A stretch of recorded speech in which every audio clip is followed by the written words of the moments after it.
I actually think Siege might be the best pick for Snake in that matchup. It could be true. Yeah, and if not Halberd. Yeah. Also on the transformation with the. Oh no! Never mind. Forget about Castle Siege, man. Because I was just about to mention that we forgot to say how MVD was sent to losers by CT Xzax. DEHF was sent to losers by CT Vex. These guys are cousins. They're both from Philadelphia. They play all the time.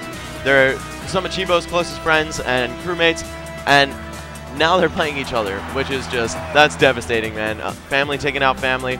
We've got Vex, the lab monster, the technology developer, playing DDD, and of course Xzax, his younger cousin, playing Falco. Now, if you want to talk about a bad matchup, this is it right here. Now, it doesn't get too much worse than DDD versus Falco. This is a hard counter at its finest. However, Vex is not afraid of the bird. Not even close. This is some Falcon versus Eagle warfare here. DDD, most people seem to think he's a penguin, but he's actually an eagle, and he is very susceptible to chain grabs as a result of that. I hear eagles have a lot of problems with chain grabs. And he's off the stage. Wow, Very smart recovery. Very smart, yes. Using that turnaround jump. First the forward air to cover the space from a distance, and then the back air to cover it from up close and grab the ledge instantly. Stalling out all of Falco's invincibility frames on the edge there. Look at Vex's shield go off. Yeah, this man can power shield every laser. He bought that at the bazaar. He paid 80 rupees for that shield. If only this was Melee, man, he could have had that bottom of the well mirror shield when you give all the Gyptos some gifts. Here, man, have some fish. All right, dude, take this mirror shield. And unfortunately, the lasers do not get reflected back at Falco, or any projectiles getting reflected back at anyone in Brawl. But I suppose that's to mitigate the easier power shield window. If that could reflect projectiles, I don't think anyone would ever shoot anything in this game. Yeah, shout out to the intelligent Project M power shield mechanic, where it shares a, I believe, I could be mistaken, I'm no expert, but I believe it shares a dual power shielding system where, you know, it has Brawl's power shield functionality, but it doesn't reflect the projectile unless it's frame perfect like a Melee power shield. That option select from the Project M developers. Yeah, very smart. And Vex still living on his first stock, 174%. He is definitely well within kill range for an up smash or a back air, but the little stuff like up tilt that might have taken out a lighter character, certainly not going to take out DDD. And especially because it's a vertical knockback move. DDD the most resistant to vertical knockback due to his weight and falling speed combination. And Xzax is a very patient, never mind. No, I was actually going to say, you know, Xzax is a great player, but he tends to be impatient in the moment of truth. When he gets you at kill percent, he will go for those kill moves. Oh, and wow, a soft back air, even above 200%, not enough to take out King DDD. That survivability is really what makes this matchup doable for him. Because as you see, Xzax has done twice as much percent, but now they're equally close to dying. And is he going to go for it? Yes, he is going to recover to the stage. Vex. 2-2-2. If I was saying Xzax is patient, that may or may not be true as proven by this last round of attacks, but Vex is showing he has patience to the max. He knows that even if he takes 1 billion damage in lasers, Falco's going to struggle to kill him. Now you can see Vex hawking him for that that DDD suicide kill, the swallow. Yeah.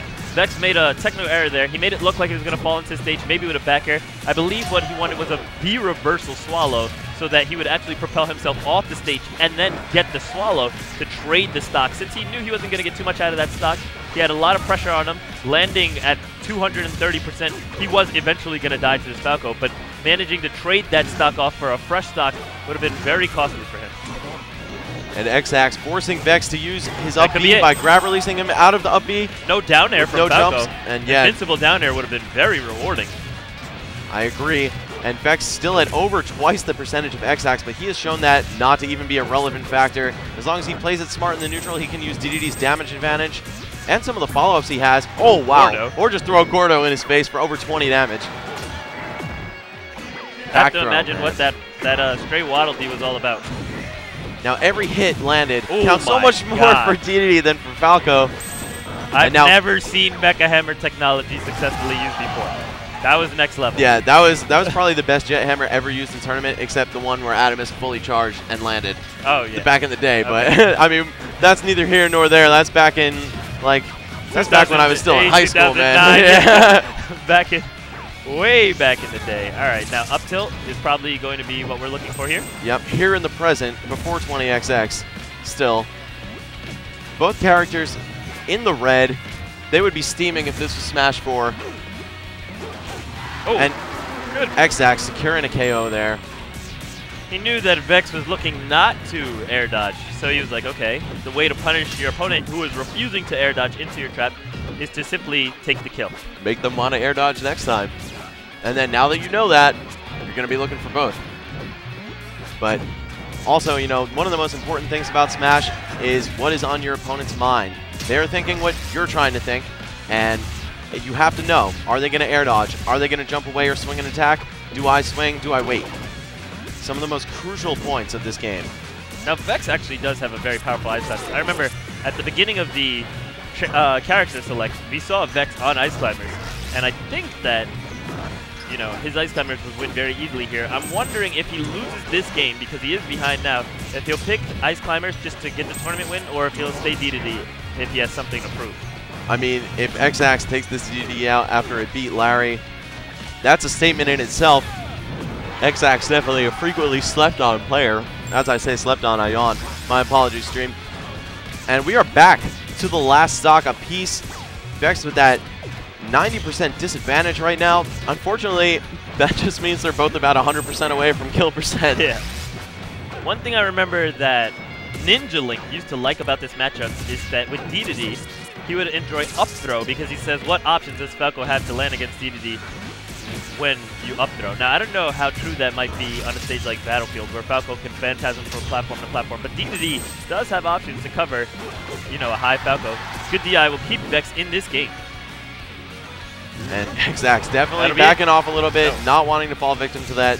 I think a down smash would have been a little bit more well placed there. Would have sent him off the side and caught some questionable DI, but up smash is not going to kill D2D. It'll kill him now. Now, this is possibly the moment in which Vex will shine the most. Oh, never mind. I was going to say Xzax is definitely going to be going for kills left and right. And Vex, known for being a downloader, a habit memorizer, and exploiter, and who has he played more than his own cousin? So, you know, you could see in the clutch moments sometimes people fall apart. And Xzax, you know, this guy is hungry. He's eager to prove things. He wants to show that he is capable of taking out the DD that took out his greatest rival for the title of #1 Falco in the United States. Yeah. And, I mean, props to Xzax for not falling apart. Again, who has he played more than his own cousin? So, I'm sure, you know, his composure is on point. This is business as usual for these guys. They play all the time. Shouldn't be out of their comfort zone just because they're on the grand stage. And plus, it's Chibo's stream of all things. You know, they play with Chibo just as much. So, absolutely. Nothing out of their comfort zone, hopefully. Hope everyone's just having a good time. We're here in New Jersey. Philadelphia is right over around the corner at this point, you know. Yeah, only about an hour away from where we are, yeah. Not too far from home. Yeah, this is a great venue location, Central Jersey, because you have New York and Philadelphia both about an hour away, give or take a couple minutes. And it's not terrible to drive to from Maryland, Virginia, cheap to fly to from Florida, etc.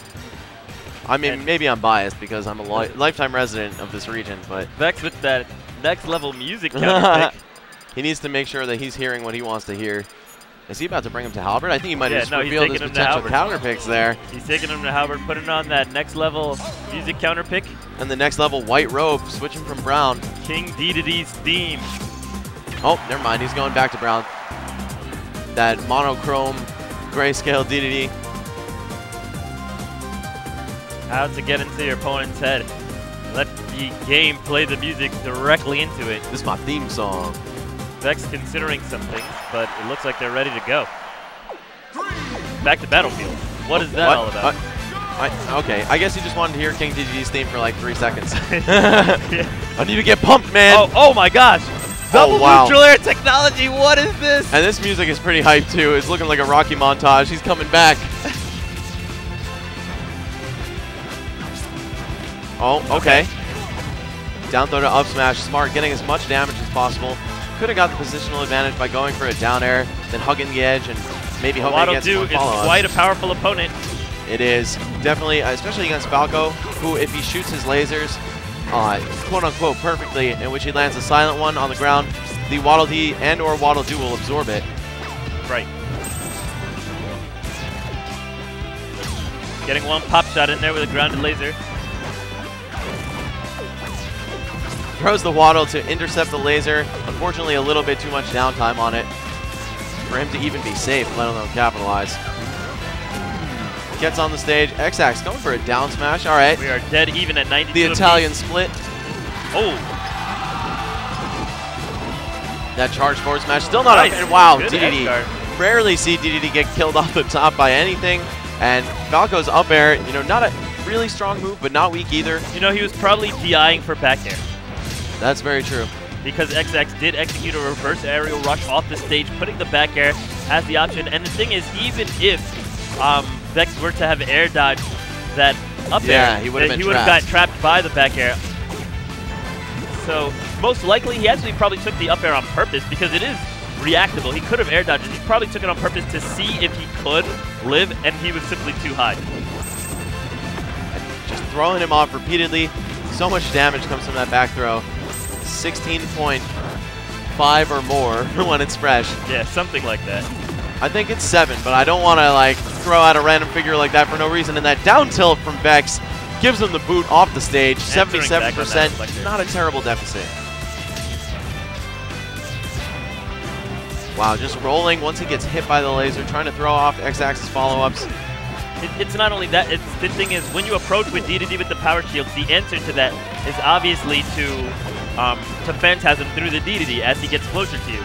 You power shield a bunch of lasers, and then the Falco Phantasm to break your laser power shield timing because you'll throw off one of your shields, and thus where you'll get popped up by the Phantasm and it will reset the Falco's positioning. However, when you roll back, it allows you to dodge the Phantasm if it's on tempo, and then it will also allow you to turn around and punish the Phantasm with a grab. Waddle very well said. Excuse me, Waddle D support there. Xzax finding his way on stage, establishing this lead.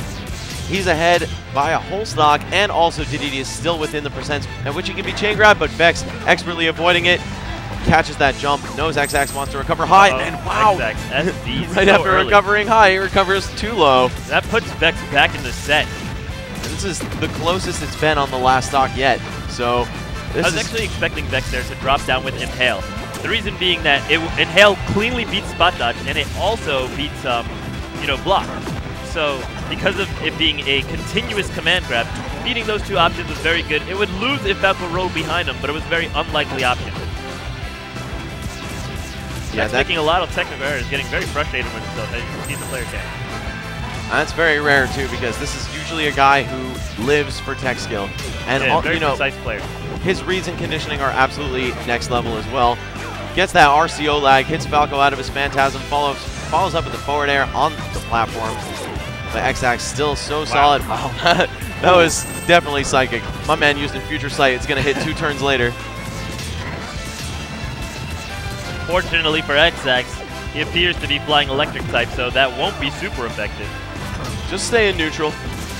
And speaking of the neutral game, Xzax has been quite proficient in just using jabs and a basic mixture of rolls and spot dodges and Phantasm to keep DDD at bay. Can't be looking for the kill. Yeah, definitely can't be whipping up smashes like that, especially against a character with this kind of punish game. Xzax is just a tap away from kill percent for DDD's up tilt. I'm actually looking for more pummels from Xzax when he's getting these grabs. I mean, one pummel is nothing. When your opponent is at 160%, oh my gosh. So Vex. Vex. Yeah, as my boy Sky would say, mad or nah. I'm not going to go with nah, to say the least. He's tight. But yeah, as I was saying, I mean, you get a grab on your opponent at 150, 160, 170%, you should be taking anywhere between 4 to 8 pummels, depending on how hard they're mashing. Yeah, you get just about one guaranteed one for 50%. See, the trade-off is that the grab can't kill you, but if all you're doing is getting a throw, it's unrewarding. If you're going to take that grab at that kill percent, take the full reward. Take that extra 10 damage in there from those pummels, and then throw them off the stage. And what you'll find out is that instead of your opponent, next time you're in that situation, being at, instead of 140, 160, they'll be at 190 to 200, and next thing you know, your F-tilt is sending them soaring. That's a big deal for Falco, who really struggles to get these KOs when you're putting an extra 30 damage on your opponent. And if you think about it, the number of times Falco has grabbed DDD in the matchup, he's missing throughout the course of the match 90%. Imagine how different the match would look if on DDD's first stock, he starts out with an extra 90. All right, that's a new game. And not just that, pummels also do refresh your moveset because they count as individual moves in the scaling queue. And as a result, Falco has a much wider range of kill options because he can use his back air as a part of the actual match and then refresh it. And another thing you have to remember is with that unstaling of his moves, you get more damage from each of his moves. Yes. So from, say you get 90 damage out of the pummels, right? But it also means now his jab is fresh. And laser. That means his laser is fresh. All right, so he's getting an additional 10, 15 damage out of his jabs, So overall, you're just throwing away so much damage by ignoring the significance of those grab pummels.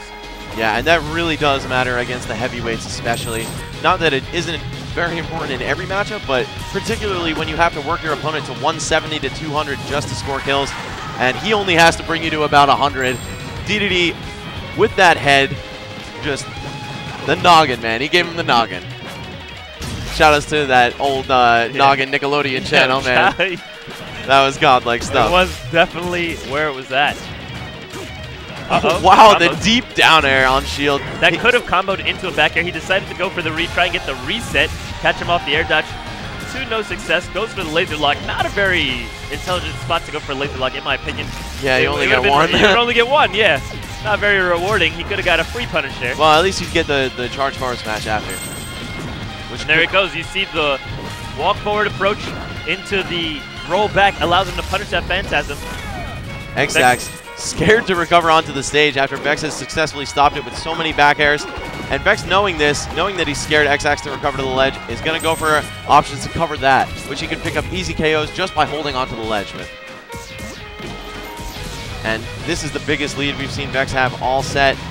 Oh my gosh. Right now, it looks like he's feeling very comfortable, making a lot less technical errors. Still a couple, but a lot less than before. And again, we see one grab pummel, and that's a stock. Xzax looking not quite. red in the Xzax did face. get the reverse on. He is definitely red in the face right now. He's flustered. He's confused a little bit. He definitely knows he has something to prove, being that Larry fell to this guy, and he took game one. You see there, another down throw, no pummels. Right now, I'm looking at a 180% DDD, who is in fact only 159. And just threw him away again with that forward air. It's so true, man. And how do you survive that back air, which certainly was impossible at that point. But, you know, Xzax definitely would have been like, maybe that Pierce guy was right when he goes back and watches these videos. There it goes. Vex up by almost a full stock, lost only 3% on his second life. Now, what we saw right there was definitely like the true knowledge that these players have of each other. Xzax does something very unconventional. He favors rolling to the ledge as an option. We actually just saw it right there, but also when he got up tilted by Vex, and Vex knew, I'm in the corner, but I'm just going to stand my ground and go for the read of him rolling behind me. Almost nobody does that because that puts you in the positional disadvantage. You don't want to roll toward the edge. Normally you want to roll towards center stage. So shout out to Vex for catching on to the unconventional stuff, because that's really the mark of an amazing player. And right now, Xzax getting a lot of these corner cross-ups. He's getting behind Vex, which is not, you know, the position that Falco wants to be in. The opportunity to get thrown off stage. He doesn't want to put himself in the corner, but he's doing it because he knows that it will be the option that Vex is least likely to cover. And what a recovery from Vex, too. Now he's off the stage once again. Is Xzax going to get that up air? No. Had a chance for a back air, but didn't quite go for it. And again, rolling to the ledge. Vex keen to it. Looking for Dakis, doesn't quite get it. Ooh, that full screen Phantasm, that's dangerous. That won't kill him. And, you know, here a grab into a throw with the pummels would actually do more damage than the up smash. That's very true. That's it. Oh, and that's it. And Hale takes him out. What an ending, man. Swallow side is always really fun to see. I don't know if that's my ex-DDD player soul coming out there, but I love seeing it, man.